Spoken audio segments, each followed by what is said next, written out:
Mumbai Tug brought to you by Sunny's World. Pune's Pride Sunny's World, Life in Funshine. Resort weddings, events, restaurants, adventure wellness. Sunny's World, perfect destination for every occasion.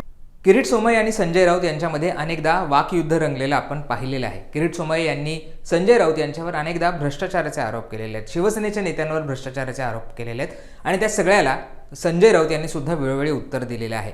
त्या दोघांमधली तू मेमे आपल्याला माहिती आहे. पण आता संजय राऊत यांनी खुद्द स्वतः एक पत्र लिहिलेलं आहे किरीट सोमय्या यांना आणि एका भ्रष्टाचाराच्या विरोधात आवाज उठवावा असं आवाहन त्यांनी किरीट सोमय्या यांना केलेलं आहे. नेमकं हे पत्र कशा संदर्भात आहे, हे सगळं प्रकरण काय आहे आणि संजय राऊत यांनी त्यांच्या पत्रामध्ये काय म्हटलेलं आहे सगळं आपल्याला समजावून घ्यायचं आहे. मी जसं म्हणाले की संजय राऊत यांनी किरीट सोमय्या यांना पत्र लिहिलेलं आहे. हे पत्र कशा संदर्भात आहे तर राजेश एक्सपोर्ट्स कंपनीबद्दल तुम्ही ऐकलेलं असेल. त्याच्या संदर्भात सेबीने त्यांना नोटीस पाठवलेली आहे आणि असं म्हटलं जातं आहे की 15 लाख कोटीपेक्षा अधिक रुपयांचा घोटाळा किंवा गैरव्यवहार या कंपनीच्या मार्फत झालेला आहे.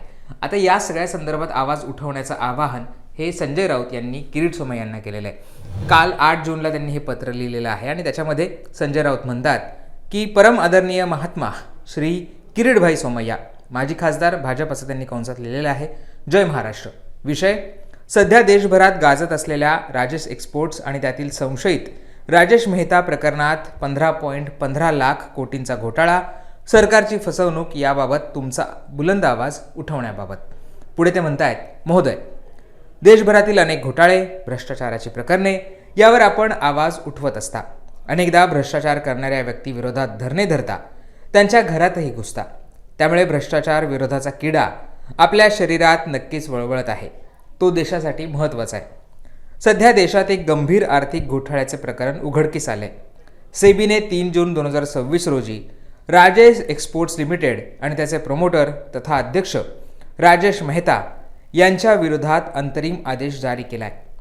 या आदेशानुसार कंपनीने आर्थिक वर्ष 2020 ते 21 ते 2024-25 या 5 वर्षात सुमारे 15.15 लाख कोटी रुपयांच्या महसुली फसवणूक केल्याचे आढळून आले आहे.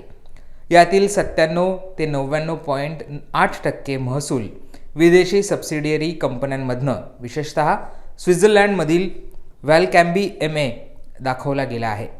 हा कंपनीचा व्यवहार व आर्थिक उलाढाल संशयास्पद आहे.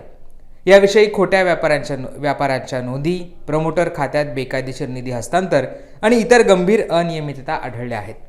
हे प्रकरण सरळ मनी लॉन्ड्रिंगचं आहे व हा विषय आपल्याला प्रिय आहे. हा घोटाळा उघड होताच शेअर बाजाराला मोठा फटका बसलाय.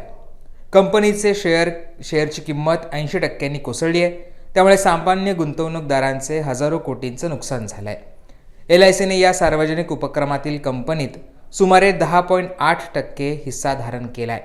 त्यामुळे सामान्य जनतेच्या, पॉलिसीधारकांच्या पैशांना सुमारे 770 कोटी रुपयांपेक्षा अधिक इतका मोठा धोका निर्माण झाला आहे. जनतेच्या पैशांचा हा अपहार आहे. आणखी गंभीर बाब म्हणजे ही कंपनी सोने चांदी आणि ज्वेलरीचा व्यवसायात असताना, तिला ऊर्जा किंवा बॅटरी क्षेत्राचा कोणताही अनुभव नसताना केंद्र सरकारच्या उत्पादन आधारित प्रोत्साहन या योजनेअंतर्गत 18,100 कोटी रुपयांच्या ॲडव्हान्स्ड केमिस्ट्री सेल या बॅटरी स्टोरेज प्रकल्पाची जबाबदारी देण्यात आली आहे.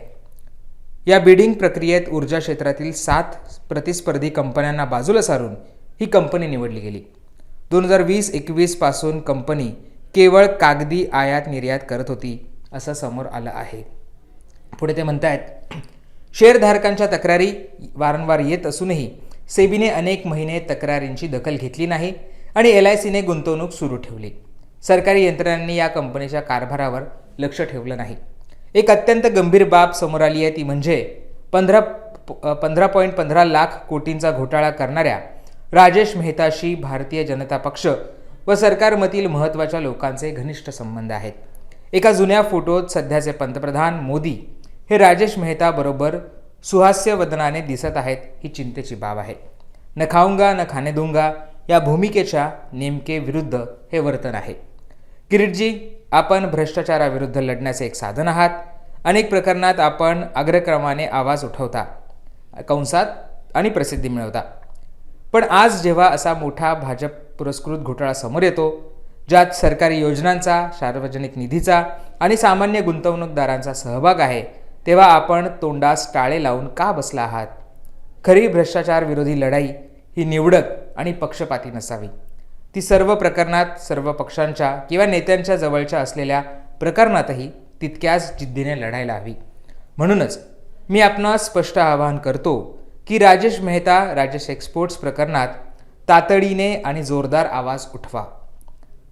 आपल्या पक्षाच्या खासदारांना या घोटाळ्याबाबत मार्गदर्शन करा.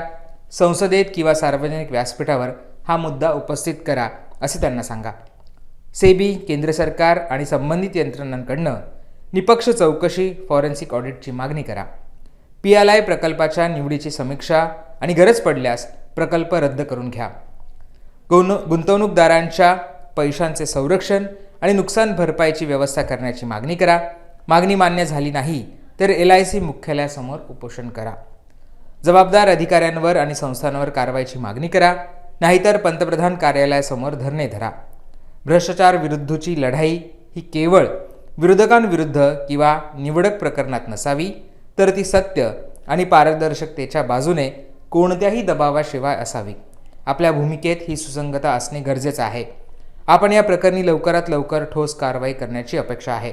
कळावे आपला नम्र संजय राऊत, असं संजय राऊत यांनी या पत्रामध्ये म्हटलेलं आहे. संपूर्ण पत्र मी तुम्हाला वाचून दाखवलेलं आहे, त्यामुळे संजय राऊतांना नेमकं काय म्हणायचं होतं ते सगळं त्यांच्या पत्रामध्ये आलेलं आहे. राजेश एक्सपोर्ट्स या कंपनीला सेबीने अर्थातच नोटीस पाठवलेली आहे. त्यांचे जे व्यवहार आहेत ते चुकीच्या पद्धतीने दाखवले असा आरोप ठेवण्यात आलेला आहे. शेअरमध्ये सुद्धा त्यांचे शेअर बाजार, त्यांचे शेअर्स आहेत ते सुद्धा आता गडडलेले आहेत. त्या कंपनीचा जेवढा व्यवहार आहे किंवा जेवढा सेल्स करते कंपनी, त्याच्यापेक्षा प्रॉफिट अगदी कमी दाखवण्यात आला होता. त्यामुळे या सगळ्याची शंका ही सेबीला आलेली होती आणि त्यानंतर ही सगळी चौकशी आता करण्यात येते आहे. अर्थात या चौकशीमधनं काय बाहेर येईल हे सगळं पाहणं महत्त्वाचं असणार आहे. पण संजय राऊत यांनी आता या सगळ्या प्रकरणामध्ये हा सगळा भ्रष्टाचार तुम्ही बाहेर काढा, त्याच्या विरोधात आवाज उठवावा असं आवाहन किरीट सोमय्या यांना केलेलं आहे. आता किरीट सोमय्या यावर काही उत्तर देतात का, काही रिप्लाय करतात का, हे पाहणं महत्त्वाचं असणार आहे.